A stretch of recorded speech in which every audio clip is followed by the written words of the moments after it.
This is Janelle over here at I-5 Toyota. I just wanted to go ahead and show you our new vehicle on the lot. This is our 2025 Crown Signia Limited.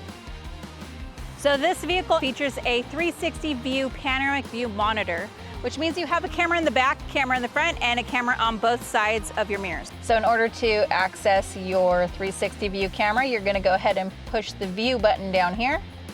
And that's gonna go ahead and show you the camera in the front, the sides of your mirrors, and the one in the back, creating a digital 360 view of your surroundings. You can also pause it, and you can change your viewpoint on this. Now, if I throw it into reverse, you pull it over to the side, and you're gonna go up to reverse. That will activate reverse, of course. Changes your view just a little bit. It also backs your mirrors up, changes the position for your mirrors, and you can change your grid lines. You can zoom in. You can also activate using this little button right here to wash your camera back there as well. Again, this is Janelle with I-5 Toyota. Thank you so much for watching. If this was helpful, please like and subscribe.